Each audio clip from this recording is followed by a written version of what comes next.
nationality. I'm an equal Yeah, opportunity I hater. think you covered all of them. I think I did. But it is show number 524. We had the first hour spent in some, ethical reflections around a number of things. The second hour, though, we're going back to our show theme, which is ancient aliens. Ancient aliens. We haven't done this since show number 20. So almost 10 years. Well, actually, probably longer than 10 years now, since we've last looked at ancient aliens. And we've spent a lot of time around a whole bunch of stuff. I think, Dave, you shared Vimana, etc. Correct. This is part 7 in the series, by the way. Oh, well, part 7. So today we're going to talk about, I'll tell you what we're talking about. Ancient alien theorists have pointed out that some ancient monuments demonstrate a thorough knowledge of astronomy, surpassing knowledge of later cultures. The Pyramids of the Sun at Mexico's Teotihuacan lies at the center of a complex of pyramids, each aligned with a planet in the solar system, for instance. Now, one of the most compelling arguments for either high-tech civilizations before our own or alien interference, or both, are the ancient monuments we find all over the world. All over the world. Mm-hmm. We will examine a few of those more closely as we dive deeper into the history of our planet. And we are going to start, in fact, with Teotihuacan, which in Nahuatl, the native language of the Aztecs in Mexico, means the city of the gods. Teo, which is interesting because the Teo is reminiscent to the Theos of the Greek language, which also means gods. Coincidence? I don't believe in coincidences. It's not a coincidence. I don't believe in that. Now, it was the most important and largest city of pre-Aztec central Mexico, located about 30 miles, 50 kilometers northeast of modern Mexico City. So pretty close to Mexico City as we know it today. At its apogee, which was about 500 BC, about there, it encompassed some 8 square miles, which is about 20 square kilometers, and supported a population estimated at about 125,000 to 200,000 people, making it, at the time, again, about 1,500 years ago, we think, one of the largest cities in the world. All right? It was the region's major economic as well as religious center. And the city of Teotihuacan itself was designated a UNESCO World Heritage Site in 1987. The area was settled by about 400 before the Common Era, so 400 BC. But it didn't experience large-scale urban growth until 3 centuries later, with the arrival of refugees from Coyuilco, a city destroyed by volcanic activity. More on that later. It is not known whether the basic urban plan also dates to that time. About 750 of the Common Era, which is 80, central Teotihuacan burned, possibly during an insurrection or a civil war. Although parts of the city were occupied after the event, much of it fell into ruin. Centuries later, the area was revered by Aztec pilgrims. So I want to be very clear here. The Aztecs did not build Teotihuacan. The reason it's called the City of the Gods is because that's what the Aztecs thought had built, or who had built it rather, the gods. Because they looked at it and they thought, oh, well, people can't build this clearly. The gods must have built it. So we don't know who has built it. The origin and language of the Teotihuacanos are as yet unknown. Their cultural influences spread throughout Mesoamerica, which is a bit between North and South America, and the city carried on trade with distant regions. Perhaps 2/3 of the urban population were involved in farming the surrounding fields, but we don't really know. Others worked with ceramics or obsidian, a volcanic glass that was used for weapons, tools, and ornamentation. In fact, you've got a knife made from obsidian, that'll be the sharpest knife you will ever have. Mm-hmm. It's a monomolecular blade that you get with obsidian. It cuts literally anything. The city also had large numbers of merchants, many of whom had immigrated there from great distances. The priest rulers who governed the city also staged grand religious pageants and ceremonies that often involved human sacrifices. in addition to some 2,000 single-story apartment compounds. That's actually quite impressive if you think about it. The ruined city contains great plazas, temples, a canalized river, and palaces of nobles and priests, we think. The main buildings are connected by 130 foot, it's about a 40-meter wide road. That's impressive as well. The Avenue of the Dead, that stretches 1.5 miles, about 2.5 kilometers. Oriented slightly east of true north, it points directly at the nearby sacred peak of Cerro Gordo. The Avenue of the Dead was once erroneously thought to have been lined with tombs, but the low buildings that flank the avenue were probably palace residences. The Pyramid of the Sun is one of the largest structures of its type in the Western Hemisphere. It dominates the central city from the east side of the Avenue of the Dead. The pyramid rises 260 feet, that's 66 meters, above ground level, and it measures approximately 720 by 760 feet, which is 220 by 230 meters at its base. That's bigger than the Great Pyramid at Giza. The base, I'm talking about the base, not the height. Mm-hmm. It was constructed of about 1 million cubic yards of material, including hewed tezontle, a red coarse volcanic rock of the region. During hastily organized restoration work in 1905 to 1910, the architects Leopoldo Bartras arbitrarily added a fifth terrace level to the structure, and many of its original facing stones were removed. In the early 1970s, exploration below the pyramid revealed a system of cave and tunnel chambers. Over subsequent years, other tunnels were revealed throughout the city, and it was suggested that much of the building stone of Teotihuacan was mined. There, Dave. Teotihuacan is one of Mesoamerica's biggest mysteries. The ancient city in Mexico is really one of the world's biggest mysteries. That's just repeated again. And that is because we have no clue about the people that built that city. People that lived there, or what led to the collapse of this once powerful city-state. Honestly, we don't even know the real name of this ancient settlement. Like many of the archaeological sites in Mexico, Teotihuacan guards secrets which have yet to unravel. The origins are uncertain, although it is thought some of the inhabitants arrived from the Valley of Mexico to the south as refugees from an eruption of the Zitile volcano. The eruption could have caused major devastation and forced the survivors in the region to seek a new place to settle. Construction of the city probably started in the first 2 centuries BC, and the civilization reached its high point between 350 and 650 AD. Teotihuacan was mysteriously abandoned in 700 AD. Now, 700 AD, there's meteor impact around then, that period of time in the Southern Hemisphere. Is it possible that everyone got washed away? Not sure. There is, in Peru, Lake Titicaca, the highest saltwater lake, has the shrimp that's found in the Pacific Ocean in it. And it's too much of a walk, to be honest, if you're going to carry a shrimp up and, a million people with a bucket each with water in it to fill that up. It doesn't make sense. But if a huge wave washed over the continent, then that could very well be the reason for it being up there, and not rather than it being pushed upwards. Being pushed upwards would have meant that there would have been a lot more genetic diversity, between the still living culture of those shrimp and the ones that have been isolated then up in the top of the mountain for 2 million, 3 million years. It would have been that they would have, one of them would have stayed where they were.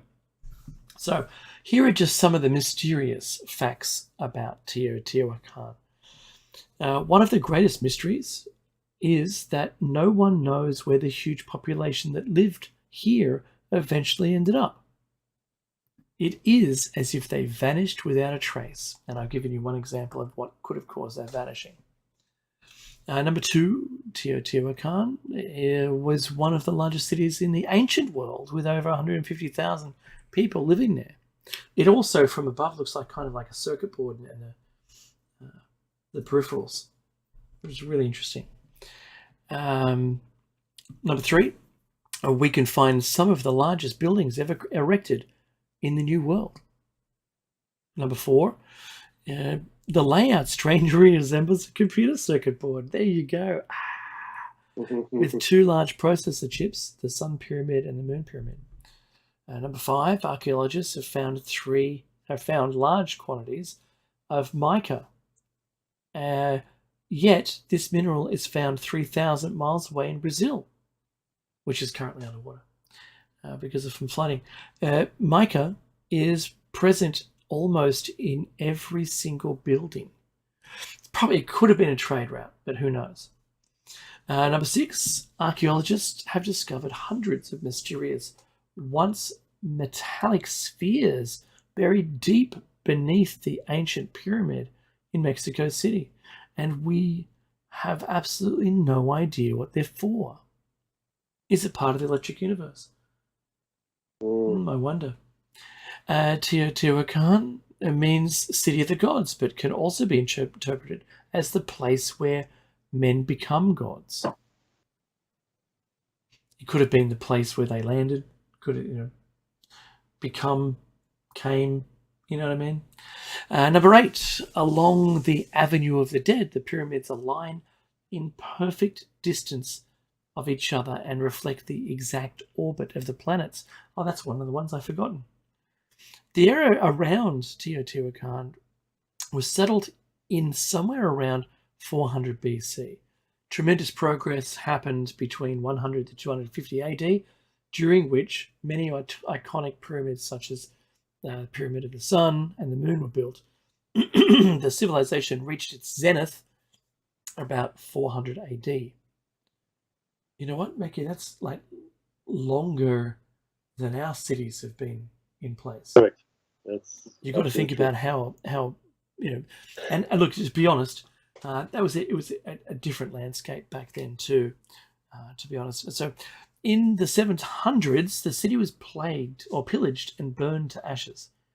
It's hard to say what caused the chaos, a local uprising against the elite or an external invasion, but the city was abandoned forever after that.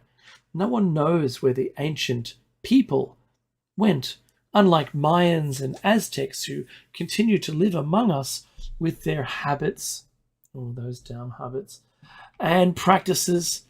The people from Teotihuacan completely disappeared from the surface of the earth. Did their spaceship come and take them all away? I wonder. In the absence of any written or oral history, the civilization of Teotihuacan was lost to the world. Which brings us to a couple more mysterious things. We're going to go into some detail here. Now, as we said, it wasn't built by the Aztecs. They only named it, right? That's right. So essentially, the Aztecs stumbled upon a ruined city in the northeast of Mexico, the city in the early 1400s. So some time had passed between its abandonment and by the time the Aztecs found it. So, well, 700 years almost. They were clearly impressed and inspired by the massive pyramids, art, and architecture that surrounded them, and decided to name it the City of Gods in their local language, Nahuatl or Nahuatl. The Aztecs went on to claim a common ancestry with the Teotihuacans and subsequently adopted many Teotihuacan deities, rituals, and practices. So, what is abundantly clear is that even though the Aztecs were copiously influenced by the city of Teotihuacan, they never built it. Pyramid of the Sun is one of the tallest of the world. One of the most amazing facts about Teotihuacan is that it is home to one of the tallest pyramids in the world. The Pyramid of the Sun in San Juan, Teotihuacan is the 7th tallest pyramid in the world. Many travel guides out there will tell you that it's the 2nd or 3rd tallest, but that's not true. According to reliable resources, the Sun Pyramid in that city follows 4 pyramids in Egypt, El Mirador in Guatemala, and the Great Pyramid of Cholula in height. Okay, similarities also exist between Chichen Itza and Teotihuacan, believe it or not. Now, Chichen Itza is one of those other ancient cities we're going to have a look at a bit more closely. They're located on the opposites, or on two opposite sides of Mexico, essentially. The distance between them is nearly 900 miles or 1,450 kilometers.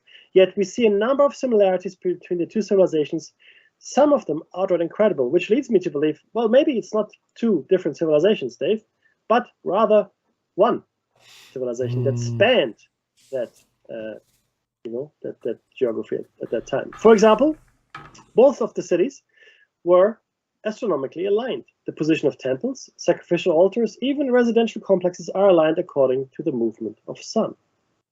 However, one thing that is unique to many Mesoamerican civilizations, and is especially conspicuous in the ancient cities of Teotihuacan, Chichen Itza, Mayapan, and Uxmal, is the presence of a feathered serpent god, who is very powerful.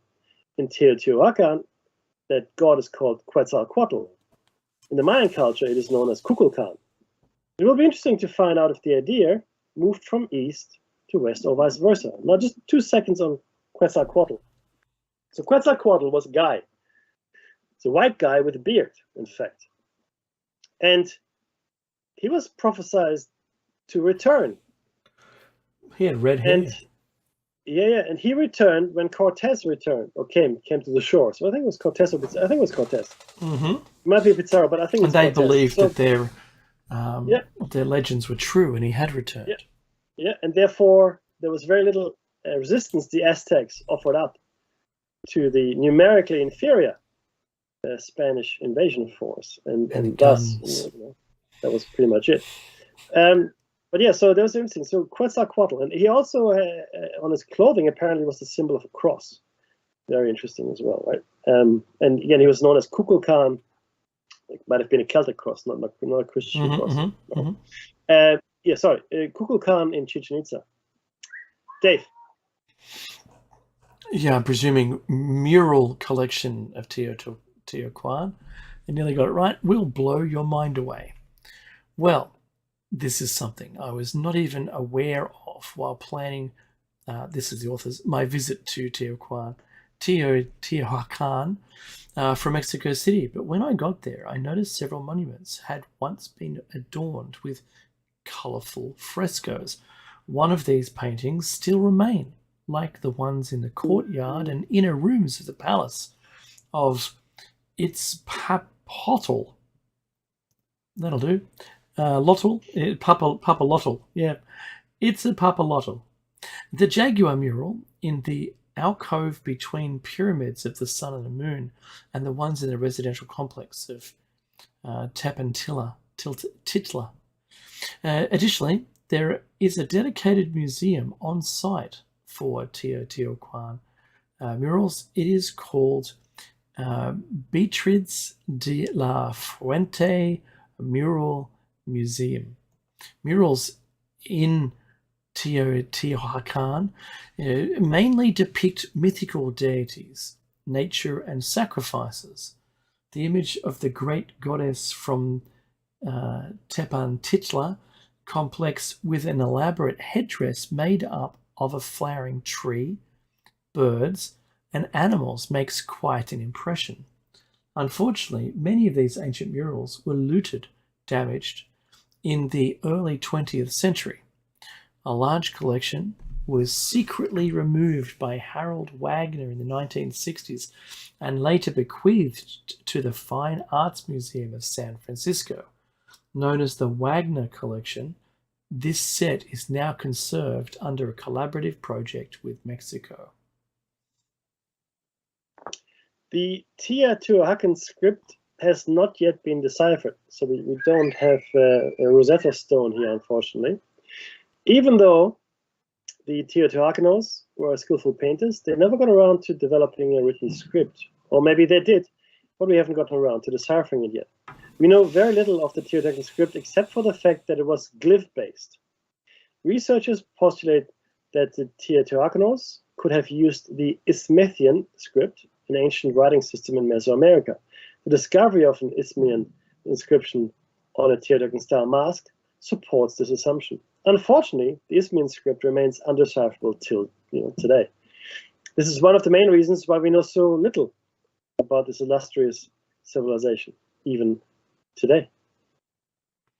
The main deity at Teotihuacan was a female. It was the Teotihuacan, I can't even say it, was most probably a polytheistic society, but their primary deity could have been a female. Here we are referring to the great goddess, who is often seen on murals with a mythical tree over her head. She is also known as the spider goddess, sometimes because of the numerous birds and spiders that fly above the tree.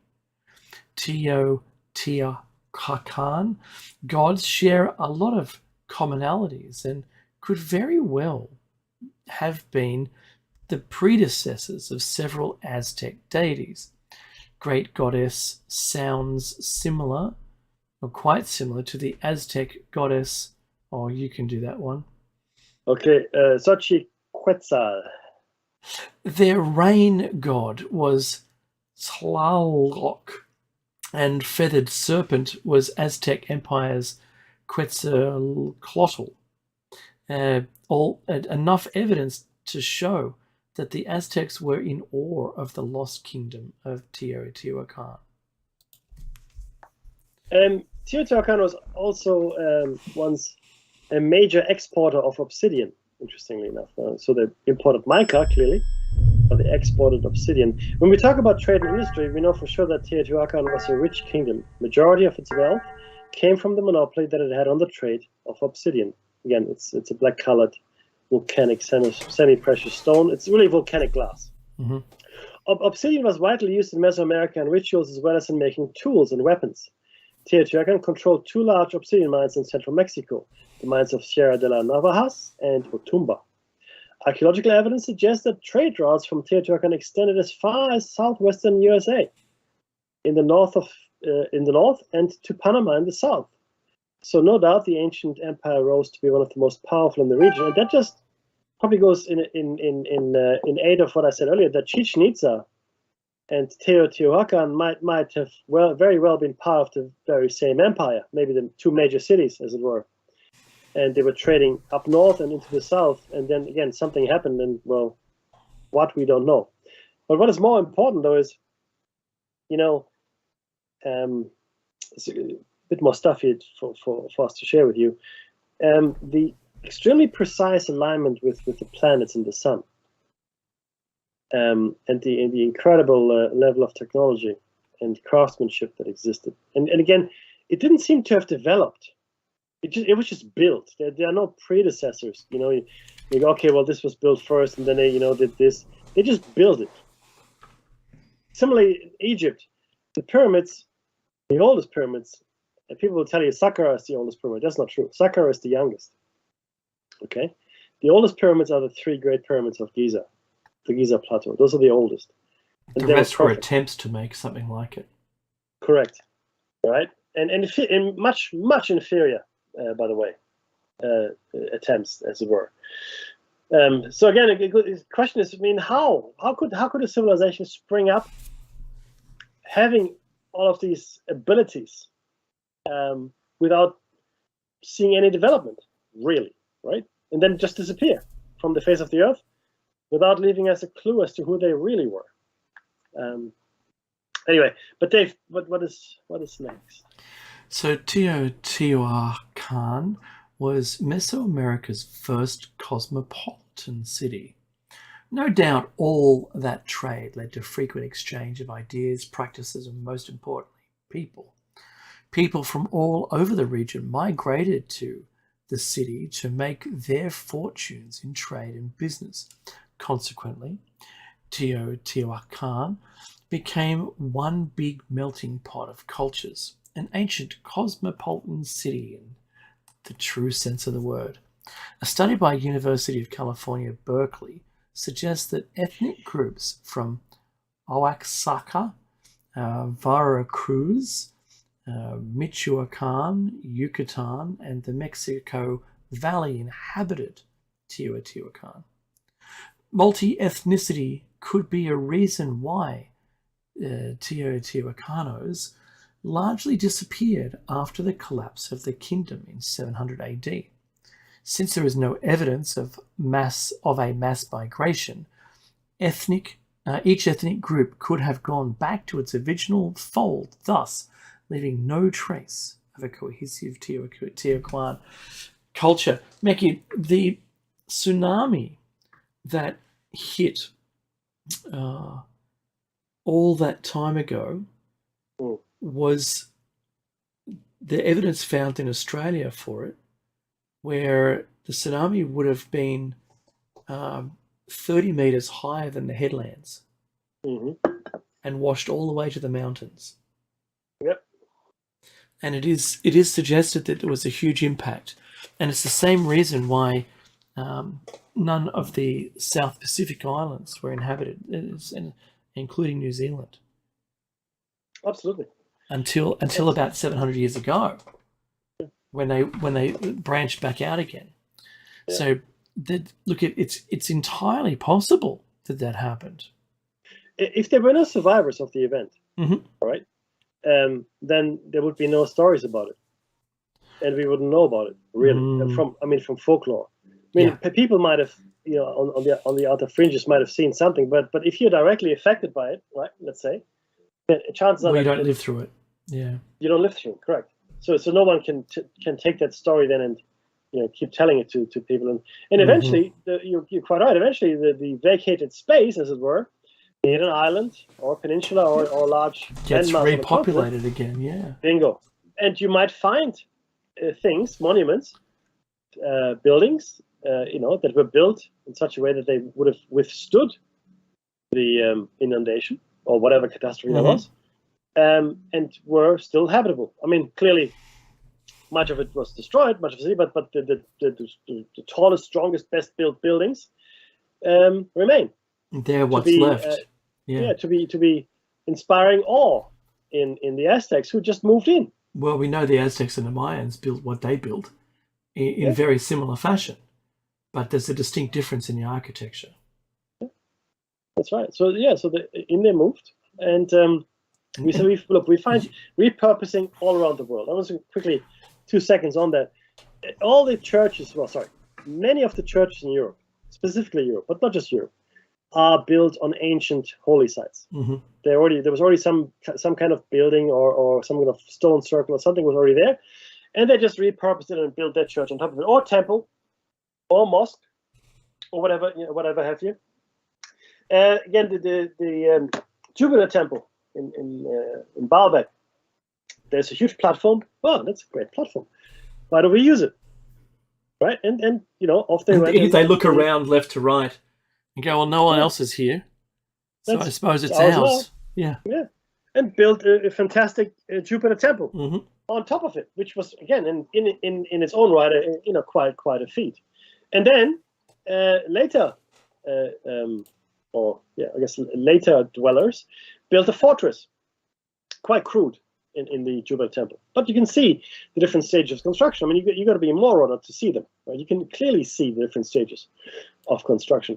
Elsewhere in the world, there's actually a theory that goes around that the pyramids, we don't really know, but the pyramids may have been built after, potentially, but the theory is that the base, the platforms of the pyramids, were built at the same time as the Luxor temple and the Sphinx, several thousand years ago, many thousand years ago. And there was a platform there, and then maybe later, civilizations said, "Oh, let's build a pyramid," or it's possible that civilization did build the pyramid on top of it as well. Then Khufu came along and restored it, which is really all he said he did. He never said he built it. Yeah, I'm happy to have the argument with any Egyptologist out there, but see, we are being told half truths. Because in order for the lie to fly, it has to contain some truth. And for the most part, we're not told the entire truth. For the most part, we're told half-truths. Even if it's just the word "and" or "if" in a statement. Yeah, absolutely. That bit's true. But not so much. And then you look further afield in the world, and you look at, especially, and this is interesting because Dave mentioned it earlier, in the Pacific, you have monolithic builders in the Pacific, Pacific Islands. you think to yourself, what? Why on earth, right? Would you have like we're talking about builders in stone, right? Building, massive monolithic structures. It doesn't make any sense. Yet there they are. They're there. You can't even Central Australia has some monolithic formations there. Correct. Right. So Africa. Yeah. Anyway. The ringstones. Yeah. Correct. And they're very old. Yeah, and they're pre-flood. Yeah. Well, that's what we think.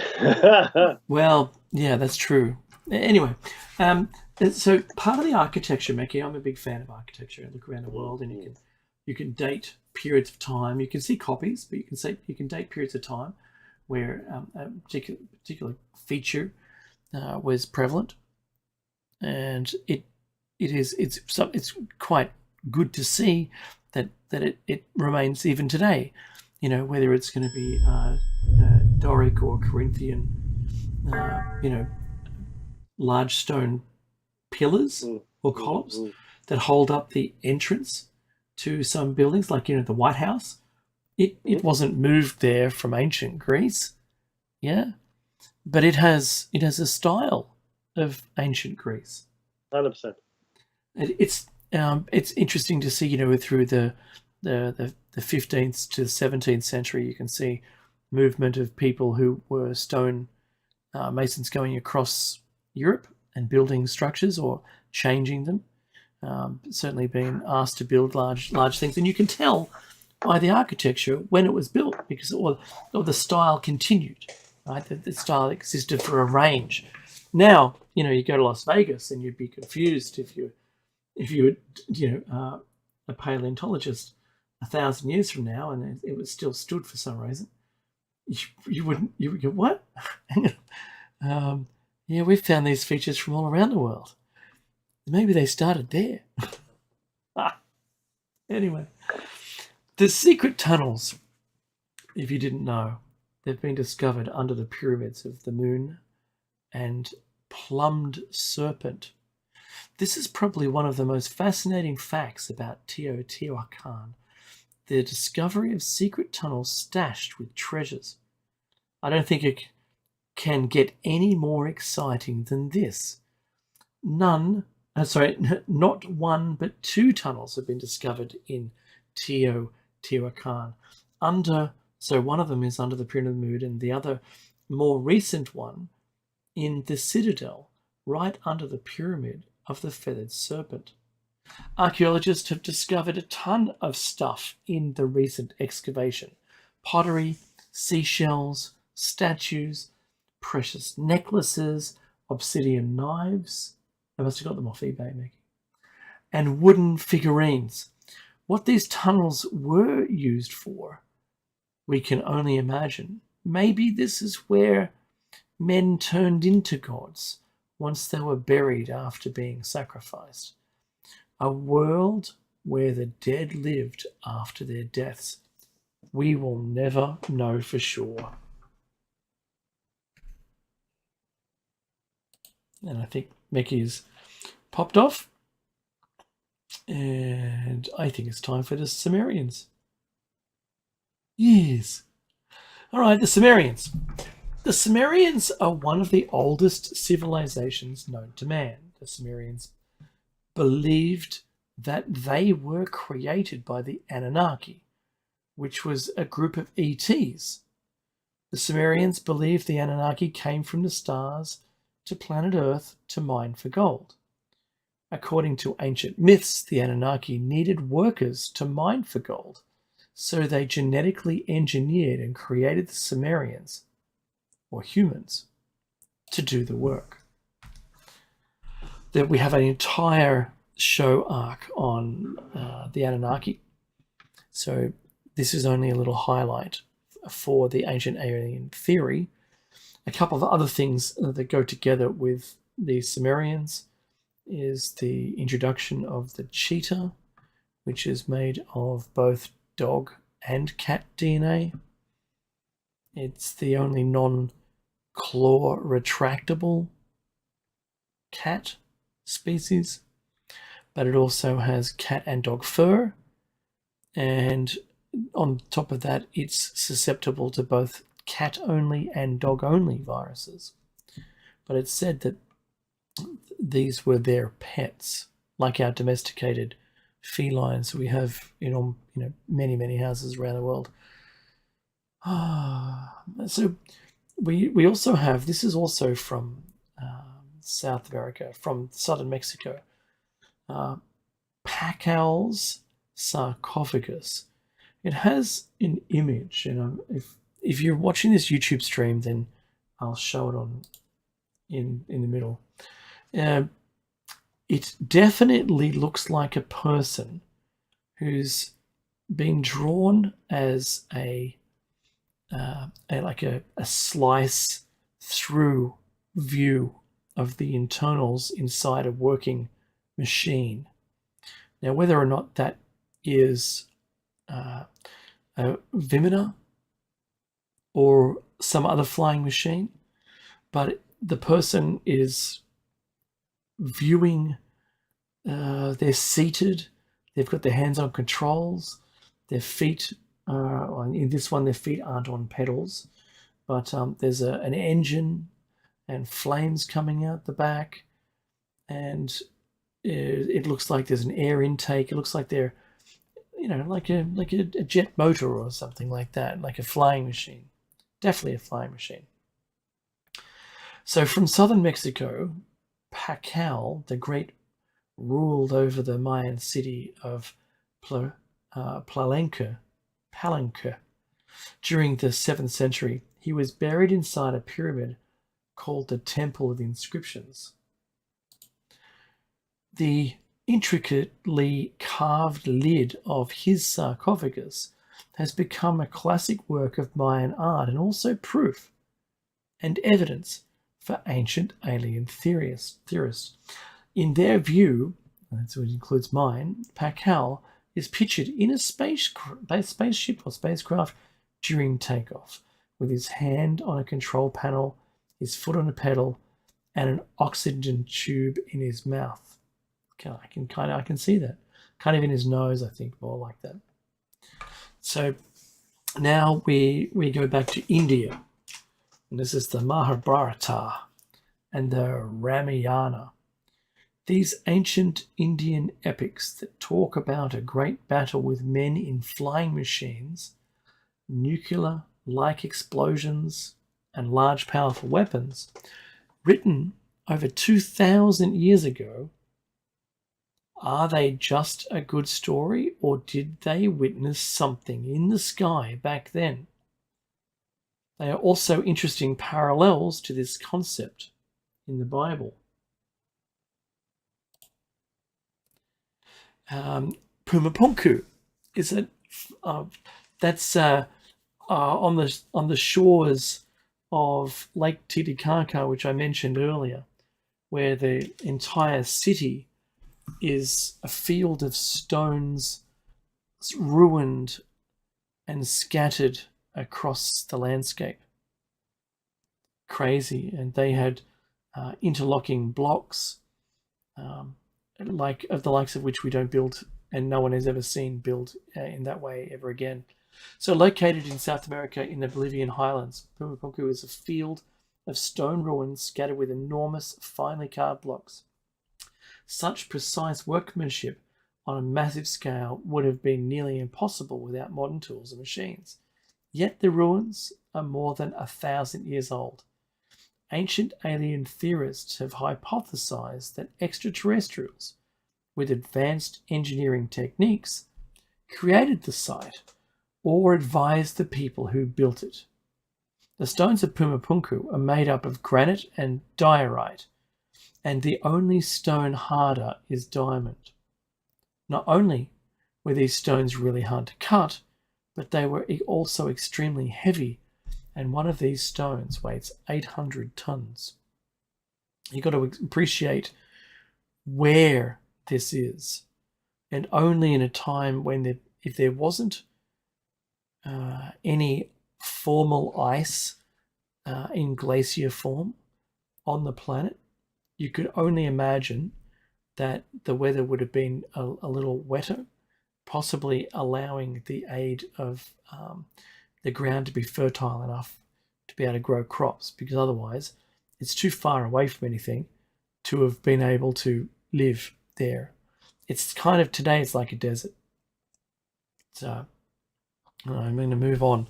The flower of life. Now, this is a common symbol. If you're into the mind and body, then you might know what it is. It's a common symbol across the globe, introduced by some higher agency, ?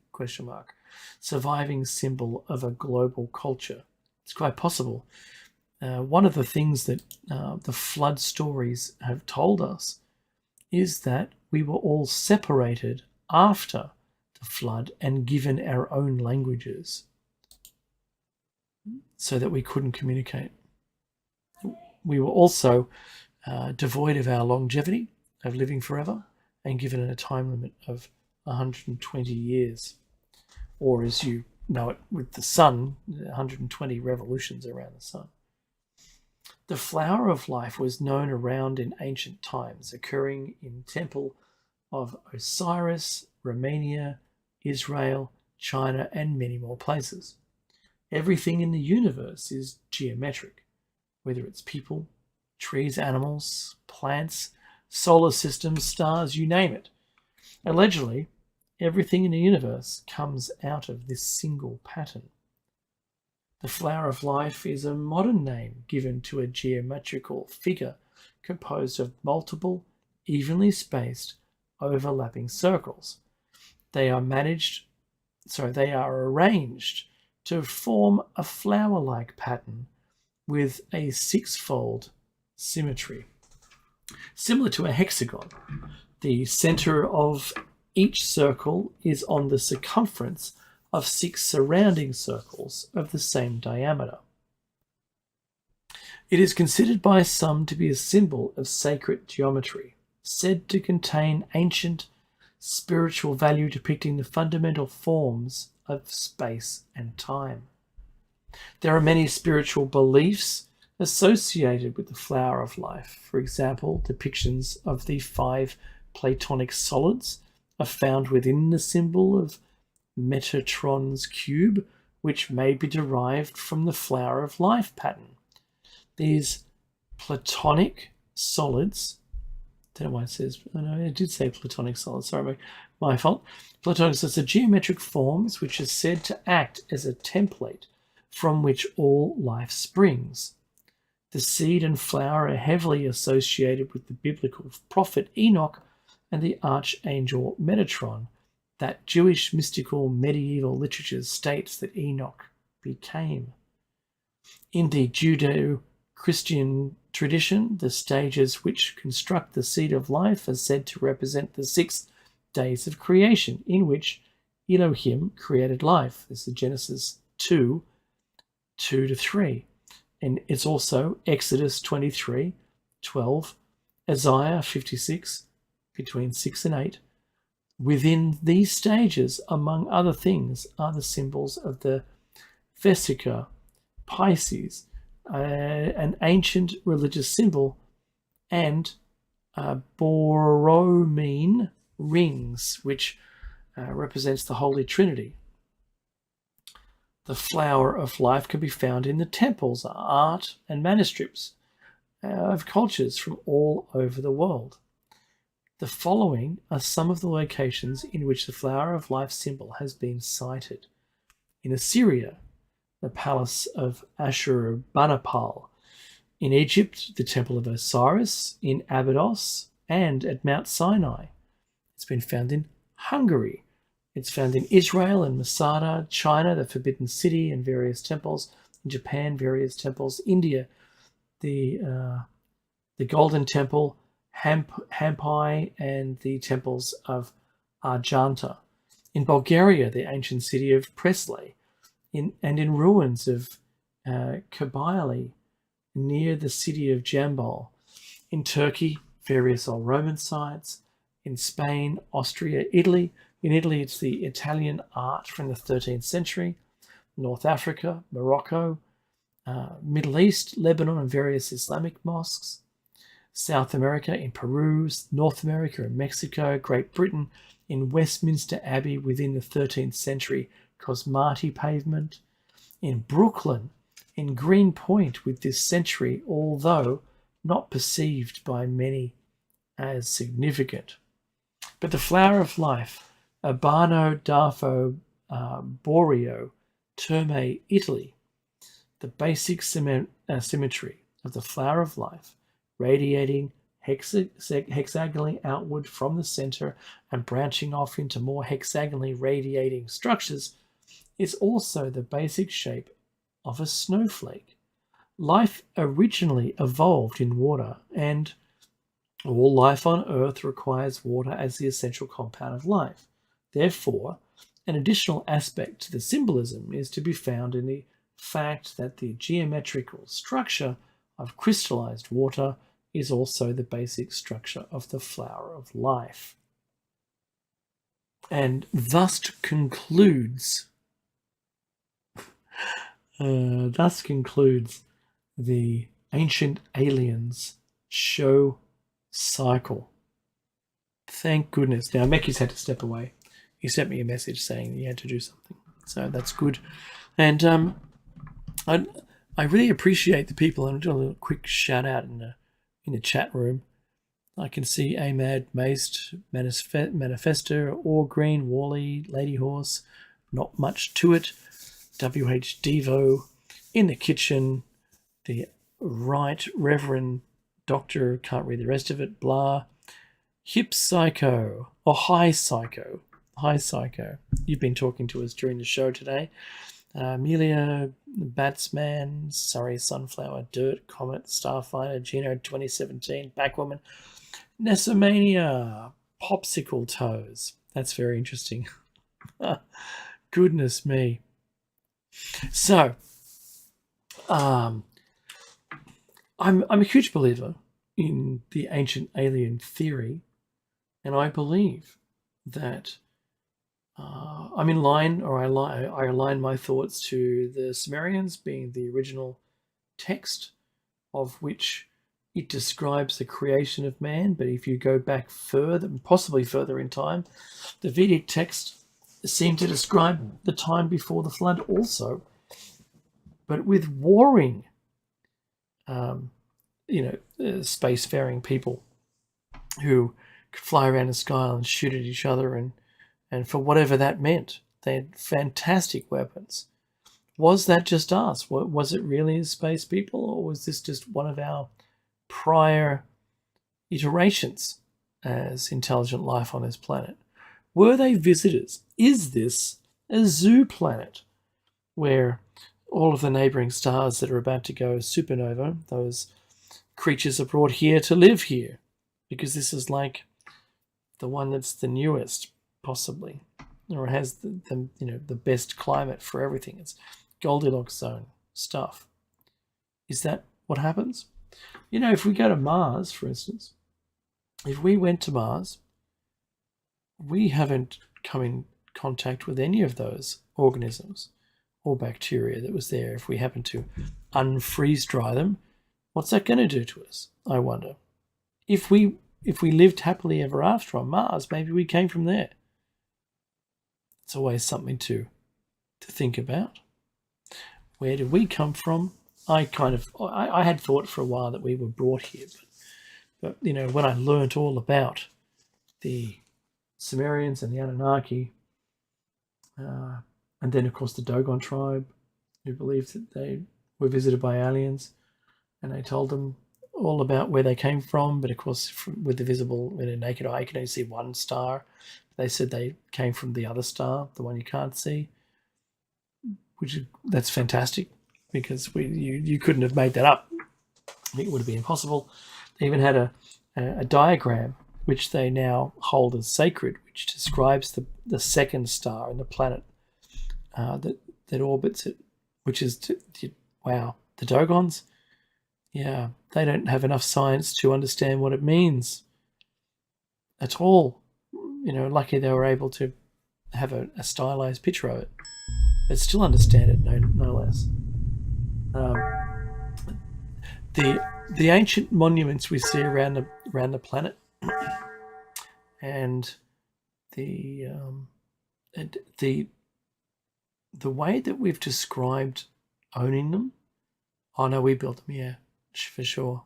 So when did you build them? Oh, it was generations ago. We've all forgotten how to build them now. Really? So you're saying you couldn't build another one? Oh, we probably could, but we're not going to. So why don't you build one now? I'll wait for you. Like I said, we forgot. We don't know how to build them. Jeez, what are you doing to us? And besides, we must have built them a long time ago. We had tools that we can't remember what we had. But isn't it possible that you had electricity? Oh no. Oh, what's the bad battery then? Oh yeah, it's a battery. What did it do? Oh, we did metal plating with it. You sure? Because we could do other things with it. Like what? I mean, it could have had light generation. That would have meant that you could build the pyramids without there being any torches. Not as a torch as we know today with batteries, but rather a torch is a stick with a rag that has tar on it that's on fire. Yeah. That would make sense. We had those then, but that's probably why there isn't any soot inside the pyramids. Yeah, that makes sense too. So why did you build this building? I don't know. I'm not an expert. You can imagine a conversation would happen today if the people were using today's vernacular. And you just turn up at some building and they go, yeah, is this yours? You go, yep, it's all mine. Did you build it? Sure I did. Yeah, when? Oh, a while ago. Do you think you could build one for me? Oh, I forgot how to build it. But you said you built it. Yeah, I know. It was a long time ago. You forget. Those conversations have taken place a number of times, especially with the Romans and the Jupiter Temple, which we mentioned today. Certainly the pyramids. We can't work out how some of those sarcophagus were taken downstairs underground. They're huge granite ones. They're too big for the doorways. The sarcophagus that was in the Great Pyramid was also too large to be put into it. Must have been placed there while it was being built. So why was it empty? That's something else. There's some extraordinary things going on which we've all just completely accepted as being fact. That the Egyptians built the pyramids. Great. So which ones did you build? Oh, all of them. That annoys me because the water and weathering, the weathering due to water is clearly evident. And the disappointment that you have, that I have especially, is that the lockstep scientific view or consensus doesn't allow that to exist. They don't allow that water weathering would place the Sphinx to pre-flood. Oh, because we couldn't possibly have had tools back then. We were just nomadic. We weren't. we weren't anything. We weren't. We didn't know anything back then. We just come down from the trees, to be honest with you. That's the kind of scientific theory that I really detest. Anyway, they should be open to much more. I'm just going to say hello to Jer Bear, who's got a great show coming up after hours. And I do ask that if you are, if you're listening to the show, don't be shy. Call in. Call-in numbers are advertised. And be a part of it. Jer Bear's got a great show. I've been on there many times. Oh, and this week I was on Keith Roberts' show as well. And plus Plato's Cave twice during the week. So this makes, 4 shows now a week. Good grief. Too many of them. But you know what? I've only got seconds before the end of the show. This has been David Mackey's Shiny Side Out on freedomslips.com, episode 524, Ancient Aliens Part 7, and it's the last in that series. Next week we're going to have a brand new show topic. to take you through the next couple of weeks. So, without further ado, the producer's going to ensure that we've got the music rolling any second, no doubt. And I expect there to be music in a jiffy. And we're going to see you next week. And let's see what happens with that Biden laptop in the middle of the week. I wonder if anything's ever going to happen. Apparently there was some acceptance of money that's been found now. I think they're going to trust it as being real. Yeah, I don't hear the break music at all, which is really weird. Anyway, if the break music is on and I can't hear it, then I'm just going to say farewell to everyone and stay tuned for Jer Bear's awesome show, After Hours.